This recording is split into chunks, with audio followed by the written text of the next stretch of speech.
Est-ce que vous aussi, vous n'en pouvez plus d'avoir l'impression de vous couper en morceaux, d'avoir des facettes de vous qui s'expriment qu'à certains endroits et pas à d'autres, et d'être jamais complètement vous-même, complètement entier? C'est ce que je vais aborder dans l'épisode d'aujourd'hui.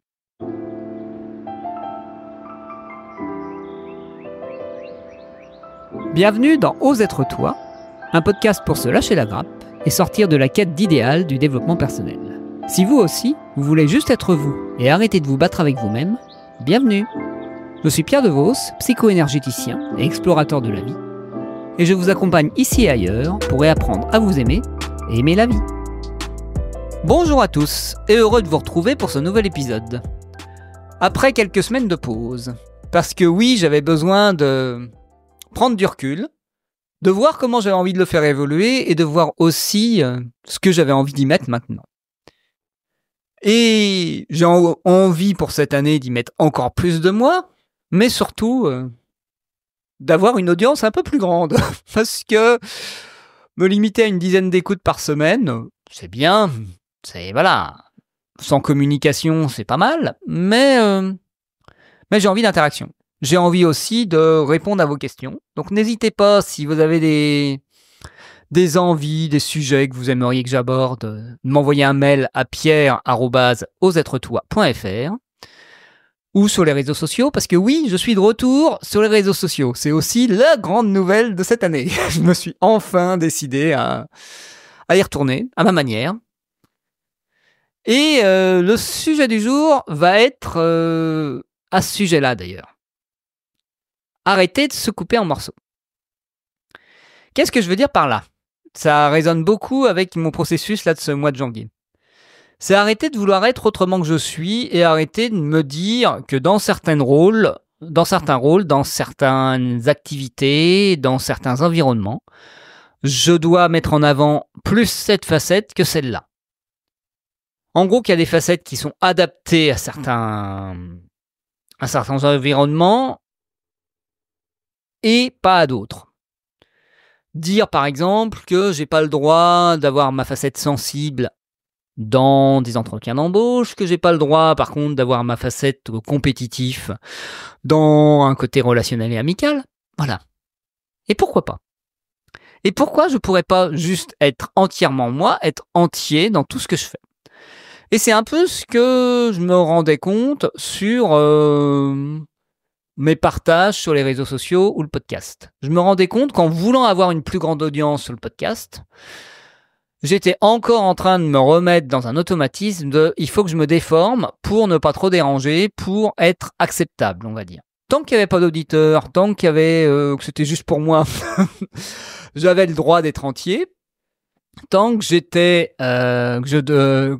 dès que je devais prendre une posture, je dirais, de professionnel, une posture d'accompagnant, une posture de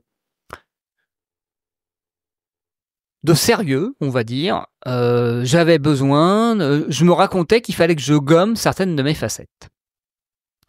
Et j'ai pas du tout envie de ça. Et je me rends compte que ma force, c'est ma sensibilité, ma vulnérabilité, mon côté à l'aise avec tout ce que je suis, à l'aise avec le fait que oui, je ne suis pas un compétiteur, je ne suis pas quelqu'un qui veut à tout prix toujours plus. Disons que c'est pas ma facette dominante. Elle est là, mais elle n'est pas dominante pour l'instant. Je ne suis pas quelqu'un qui a envie à tout prix de secouer les gens pour qu'ils sortent de leur stagnation. Voilà. Je suis quelqu'un pour qui la douceur et le respect du rythme de chacun est ma priorité. Voilà. Et quand j'entends des postures de personnes un peu plus affirmées, un peu plus clivantes, un peu plus, je dirais, cassantes, s'exprimer, oui, je trouve ça intéressant, mais parce que j'ai fait un chemin et c'est pas obligatoirement là où j'ai envie de me mettre en avant. Mais il y avait aussi le côté où j'ai aussi envie de pouvoir être ça. J'ai envie de pouvoir être doux, mais j'ai aussi envie de pouvoir être confrontant, être dérangeant, être totalement barré, totalement mystique et aussi très concret, très terre à terre. J'ai pas envie de me limiter dans qui je suis. Et j'ai envie comme le nom de ce podcast l'indique, d'oser être moi. Et oser être moi, c'est être tout ce que je suis. Et c'est ça qui est marrant, c'est que ce podcast a toujours résonné sur « je suis moi-même » sans souci quand je reste dans une posture personnelle, mais dès que je suis dans une posture, je dirais, un peu plus sociale, un peu plus... oui, avec un impact social, que ce soit professionnel ou que ce soit même purement bénévole, il y a tout de suite la posture de je ne dois pas faire peur aux gens. Et pourquoi pas? Et pourquoi pas? Peut-être que faire peur aux gens, ça permet de faire le tri. Peut-être qu'être pleinement moi-même, ça permet d'attirer à moi des personnes qui résonnent avec ce que je suis, avec ce que je porte, avec avec mon parcours, avec mon vécu, avec mon côté des fois un peu trop émotionnel pour certains, un peu trop mou pour certains, des fois un peu trop dur, un peu trop direct. Voilà, selon les domaines. Parce que oui, il y a des endroits où je suis peut-être un peu plus rentre-dedans, et puis des endroits où je suis un peu plus respectueux de l'autre. Respectueux de l'autre. Je suis toujours respectueux de l'autre, mais je dirais un peu moins direct. Et ça fait du bien de m'autoriser à être comme je suis. De m'autoriser à, par exemple, sur les réseaux sociaux, ne pas faire que des posts où je mets un appel à l'action pour parler de mes offres. M'autoriser à parler de moi, même si le but c'est de parler aux autres et de les aider à se sentir mieux avec eux-mêmes. C'est arriver à comprendre que moi, ma manière d'aider les autres, c'est par l'exemple, c'est en partageant ce que j'ai vécu, et en partageant ce que je suis, en partageant les émotions que je porte.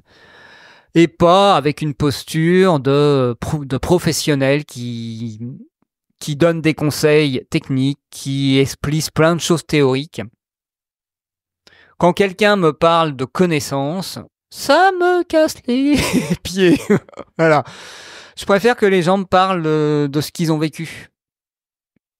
Là, je suis en train d'écouter un livre audio d'une femme astrophysicienne qui recherche des traces de vie sur des exoplanètes et qui partage aussi tout son vécu avec le décès de son père et le décès de son mari.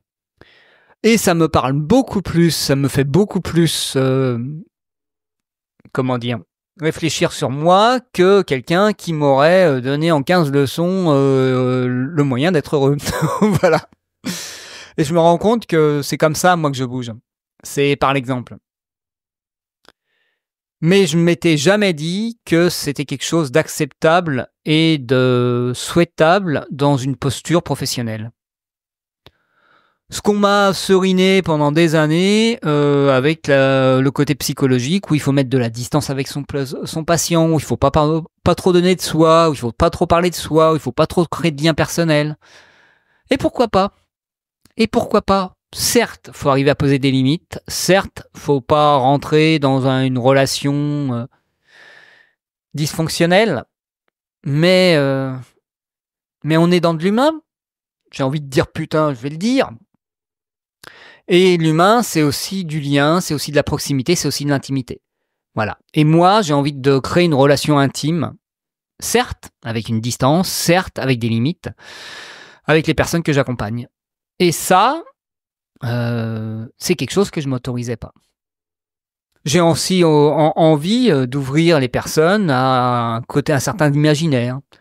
Je dirais même à un certain mysticisme, à une certaine ouverture à autre chose, s'ils en ont envie. Et j'ai aussi envie de pouvoir faire des choses clés en main. Et donc d'avoir différentes facettes qui vont s'exprimer selon les personnes, mais que j'ai envie de pouvoir montrer quand j'en ai envie. Et faire confiance aussi au fait que les gens n'écouteront que les podcasts, que les épisodes, ou ne liront que les posts qui résonnent avec eux. En positif ou en négatif, bien sûr. Si par exemple ils ont envie de réagir fortement et émotionnellement à certains de mes posts parce qu'ils les dérangent et que ça les fait bouger, tant mieux. Faut que j'accepte aussi ce que je sais depuis des années, mais qui n'est pas toujours facile à accepter, que je suis un poil à gratter. Que aussi mon rôle, certes, c'est de pouvoir créer des prises de conscience dans la douceur et dans le confort, mais aussi des fois en dérangeant. Et que les personnes qui m'ont permis le plus de me questionner, c'est aussi les personnes qui, sur le moment, dans ce qu'ils me disaient, ça rentrait en conflit avec mon système de pensée du moment, avec ma vision du monde, avec ma vision de ce qui était acceptable ou non. Et ce n'est pas obligatoirement faire du mal à l'autre ou ne pas le respecter que dire ouvertement une vérité qui dérange. Et oui, à vouloir trop faire le grand écart entre être consensuel, être accepté, être toléré et être soi-même, on se perd. Ce que je dis depuis de nombreux épisodes. Dans ma vie personnelle, relationnelle en général, j'ai pas de soucis. Mais dans cette posture, je dirais, d'accompagnant, j'ai toujours eu du mal. J'ai toujours eu du mal parce que je prends aussi en compte la responsabilité que ça donne aussi et le risque de prise de pouvoir que ça donne aussi. Ce que je n'ai pas du tout envie d'endosser, mais ce dont j'ai envie d'être conscient et j'ai envie de toujours garder ça dans le rétro, ne pas le mettre dans mes angles morts. Et c'est ça qui, disons, ne peut en avoir peur, mais le tenir en laisse. Voilà. Et c'est ça qui est très étrange. C'est que je me rends compte à quel point j'ai aussi besoin de m'autoriser à briller, de m'autoriser à rayonner, de m'autoriser à pouvoir être admiré d'une certaine manière, si les gens ont besoin de ça. En gros, qui ait un miroir déformant qui projette sur moi, s'ils en ont besoin. Tout en moi leur important un autre son de cloche en leur disant oui, cette admiration, c'est juste un reflet de parties de moi dont vous avez envie, que vous avez en vous mais que vous n'assumez pas et qui vous ferait du bien de réintégrer. Et de même pour les parties de moi qui vous repoussent, que vous n'avez pas du tout envie d'intégrer. Voilà. Que vous n'assumez pas du tout chez vous. Parce que oui, ce côté transfert, il marche dans les deux sens, un peu comme un aimant. Il y a un côté Paul plus, Paul moins, on va dire. Et pour ça, pourquoi je dis ça En gros, assumer pleinement que je suis responsable de comment j'exprime les choses, mais pas de comment vous les recevez. Voilà. Et de l'histoire que vous vous racontez avec. Et du monde imaginaire que vous créez avec. Je souhaite au maximum que ce que j'exprime vous fasse du bien. Mais si vous avez envie de vous taper dessus avec, vous pouvez le faire. Voilà, je l'ai fait aussi en écoutant plein de... Comment dire, de propos spirituels ou de développement personnel. Voilà. Les accords Toltec, on peut les utiliser pour se faire du bien, on peut les utiliser aussi pour se taper dessus. Et c'est pas le message, le souci, c'est comment on le prend. Et c'est ça qui a toujours été ma tendance. Je voulais à tout prix, depuis que je suis môme, être pleinement compris. Sauf que ça, c'est pas mon pouvoir. Je ne suis pas capable d'agir pour que les autres me comprennent avec une garantie à 100%.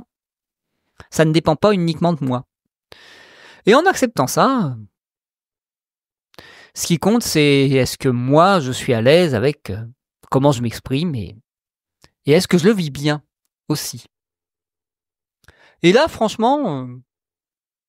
me foutre à poil d'une certaine manière sur les réseaux sociaux, me foutre à poil sur mon podcast, je suis très à l'aise avec. Après, s'il y en a qui vont trouver ça trop nombriliste, trop égocentrique, voilà. Si c'est pas que ce type de, comment dire, de posture dont vous avez besoin et que vous appréciez, ok. Si vous voulez une posture un peu plus technique, un peu plus cérébrale, un peu plus basée sur du savoir ou de la connaissance ou même des données scientifiques, ok. Je ne suis pas fait pour vous, si que ce soit dans mes contenus ou dans mon accompagnement. Voilà. Et maintenant, je l'accepte. Avant, j'avais envie de pouvoir montrer patte blanche. Montrer patte blanche vis-à-vis d'une autorité extérieure, vis-à-vis d'un idéal de client, on va dire. D'une vision aussi déformée de ce que pouvait être ma clientèle. Alors que maintenant, j'ai juste envie de faire confiance. J'ai juste envie d'avoir la foi comme quoi les personnes qui me ressemblent seront touchées par ce que je dis et je partage et auront envie d'échanger avec moi et peut-être, si ça leur parle, de faire appel à mes services. Voilà. Parce que mon but, c'est pas de monter un business, contrairement à ce que tous les coachs en marketing et en entrepreneuriat nous disent. C'est juste d'être moi. Ce métier, entre guillemets, c'est pas un gagne-pain. C'est pas ce que je l'ai expliqué dans Arrêter de vouloir vivre de son activité. C'est les 2 épisodes au-dessus, je crois que c'est le 80. J'ai envie de juste faire ce qui me plaît, d'être moi-même. Et être moi-même, c'est aider les autres, c'est écouter les gens, c'est leur partager ce que j'ai vécu, ce que j'ai compris de la vie, et de les aider aussi à s'aimer. Voilà, c'est tout. Et si j'assume pas ce côté bisounours, ce côté, je dirais même un peu perché, des fois pas très... un peu trop optimiste pour certains, pas assez pragmatique pour d'autres, trop pragmatique pour d'autres. Trop critique sur le côté énergétique et spirituel d'un côté, trop spirituel et trop mystique sur un autre point de vue, voilà. Et puis trop perché par mon côté où oui, je parle avec l'invisible, ouais, j'ai un côté médium, j'ai un côté entre guillemets clairvoyant, même si pour l'instant la vision n'est pas encore là. Oui, j'ai un côté où je crois à ces choses-là, voilà. Mais c'est pas parce que j'y crois que je considère que c'est indispensable d'y croire pour avancer dans sa vie. On a chacun notre chemin, on a chacun notre manière de vivre. On peut très bien être heureux sans jouer au foot et sans se passionner pour le foot. On peut très bien être heureux en s'intéressant à la politique et à la finance ou en s'en foutant complètement. Pareil pour la spiritualité et le développement personnel. Par contre, parfois, c'est intéressant d'avoir le retour de quelqu'un qui a suivi un certain chemin, qui a aussi lâché tous les dogmes et tous les il faut, tu dois, il est indispensable de, et c'est mieux de faire comme ça, de ces milieux-là. Moi, j'ai retiré, entre guillemets, l'essentiel de ces chemins, c'est juste, lâchez-vous la grappe et soyez vous-même. Voilà, si on résume la spiritualité et le développement personnel, c'est ça. Et faites-vous confiance. Et derrière se faire confiance, c'est vous avez peur, vous flippez? Écoutez cette peur, écoutez ces émotions, prenez ça comme des indicateurs, et puis réajustez, et vous trouvez votre chemin. Arrêtez de vouloir à tout prix savoir déjà où vous avez envie d'aller. En gros, lâchez le contrôle, quoi. Parce que se lâcher la grappe, c'est ça aussi. Donc voilà un peu l'intention que j'ai pour ce podcast, l'intention que j'ai dans ce que j'ai envie d'apporter aux gens, l'intention ce que j'ai envie de poser dans mes réseaux sociaux. Et arrêter de vouloir être autrement que je suis. Et vraiment incarner le message de ce podcast. Ce que j'arrive très bien à faire, comme je le précisais avant, quand je n'ai pas... Quand j'ai pas une intention d'impact et de visibilité, mais ce que j'avais plus de mal à faire quand je devais assumer ma différence, tout simplement, face au monde. Parce que oui, il y a encore des parties de moi qui ont un peu peur d'être rejetées, on va dire. Voilà. Qui avaient encore peur d'être rejetées. Parce que oui, je sais pas si je l'ai abordé dans un précédent épisode, mais voilà, cet automne dernier, j'ai lâché le besoin de reconnaissance et ça fait du bien. Ce qui permet de ne plus avoir peur de rejet. Voilà. Peur de l'humiliation non plus, même si ça a encore un peu plus là. Voilà, un peu plus peur d'être... Voilà. Le rejet, voilà, qu'on comprenne pas, qu'on considère que que je suis pas de leur monde. Ok, on est dans des mondes différents, voilà. J'ai pas pour but d'être compris par tout le monde. J'ai juste envie que mon message arrive aux oreilles de ceux qui en ont besoin. Et des personnes qui ont été comme moi il y a quelques années et qui ont besoin de soutien et de se dire ça va aller, t'as pas à te prendre la tête et surtout détends-toi. C'est déjà très bien comme ça. Ça sera encore mieux après, mais c'est déjà très bien comme ça. Et sinon, je pense que je vais arrêter là pour l'épisode à proprement parler. Je vais vous donner quelques nouvelles. Là, je suis enfin en cours de maturation d'un projet d'accompagnement, voilà, d'un programme d'accompagnement sur, pour l'instant, 6 semaines, voilà, quasiment un mois, qui va sortir de terre dans quelques semaines. Voilà, de toute façon, je tiendrai au courant dans le podcast et aussi sur les réseaux sociaux. Mais si ça vous intéresse, n'hésitez pas à m'envoyer un mail à pierre@osetretoi.fr pour que je vous tienne au courant. Et comme d'habitude, voilà, n'hésitez pas à relayer cet épisode si ça vous a parlé, à en parler autour de vous, à le noter sur les réseaux sociaux, parce que à le noter sur les plateformes de podcast, parce que ça le permet aussi de le faire connaître et de me permettre aussi de me sentir un peu moins seul devant mon micro. Et surtout, n'hésitez pas à me proposer des sujets. Ça me permettra aussi de rendre ce podcast un peu plus interactif. Voilà. Que ce soit, par exemple, en me laissant un message vocal sur les réseaux sociaux ou ailleurs. Voilà. De toute façon, je pense que je vais d'ici peu mettre en place un répondeur pour que vous puissiez me laisser des messages. Et bien sur ce, je vous souhaite un très bon début mois de février et je vous dis à très bientôt. Félicitations, vous êtes arrivé au bout de cet épisode et j'imagine qu'il vous a plu. Alors si c'est le cas, n'hésitez pas à le partager, le noter ou laisser un commentaire sur votre plateforme d'écoute préférée. Et si vous êtes intéressé pour que je vous accompagne pour oser vous aussi être vous, n'hésitez pas à me contacter à l'adresse pierre@osetretoi.fr. Et je vous donne rendez-vous pour un prochain épisode mercredi prochain à 7h.